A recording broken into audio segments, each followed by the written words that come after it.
લક્ષ્મીનારાયણ દેવ તથા હરિકૃષ્ણ મહારાજ તથા આપણા સૌના લાડીલા ઘનશ્યામ મહારાજના ચરણોમાં ધન્યવાદ પ્રણામ તથા વહાલા બહેનો વ્યાસપીઠ પર બિરાજમાન થઈ આપણને સૌને શ્રીમદ સત્સંગી જીવનરૂપી કથા ગંગાનો લાભ આપ્યો છે.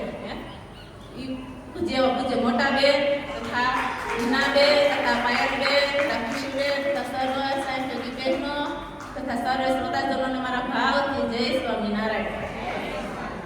વહાલા બહેનો, પવિત્ર પુરુષોત્તમ માસમાં આપણને જે પવિત્ર આ ગંગામાં નાહવાનો લાભ મળ્યો ને એ કાંઈ થોડા પુણ્ય નથી મળતો. જ્યારે આપણે મહારાજે કીધું ને કે હળવે પુણ્ય હોતો નથી હરિકથાનો યોગ. એ કેટલાય જન્મના જ્યારે આપણા પુણ્ય ઉદય થયા છે ને ત્યારે આપણને આવો લાભ મળ્યો છે. જો આપણને નવામાં અધિક માસમાં જે લાભ મળ્યો ને એ જેણે આપણામાંથી કૃપા કરી એટલે આપણી પર રાજી છે ને એટલે આપણને લાભ આપ્યો છે.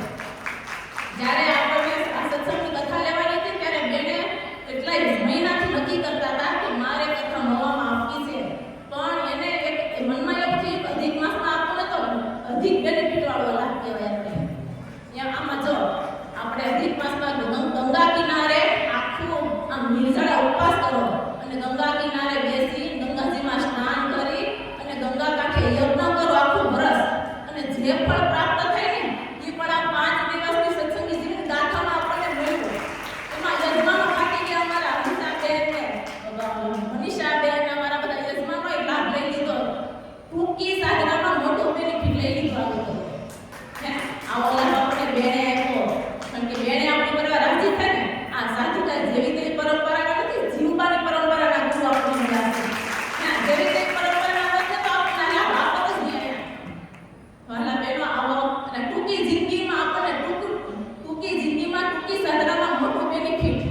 એટલે તો આમ કોઈ કવિએ કીધું છે કે છોટી સી જિંદગીની છોટી સી કહાની, મહાજ્ઞાની કહે ધ્યાની કહે આમ ફની તો થવાની, પણ 100 વર્ષની જિંદગી. પણ આપણી 100 વર્ષની જિંદગી નથી. હવે આપણે બાજરાના રોટલા ને મેંદો ખાઈ જિંદગી ટૂંકી થઈ ગઈ છે આપણી.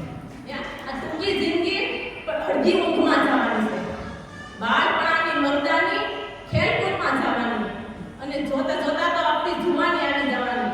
જુવાની આવવાની પણ નથી બેસવાની, નાચવાની કૂદવાની અત્તરથી મહેકવાની અને પાછી ચાલી જવાની. અને જાતા જાતા મને તમને કાનમાં કહેતી જવાની કે બેટા હવે હું ફરીવાર નથી આવવાની.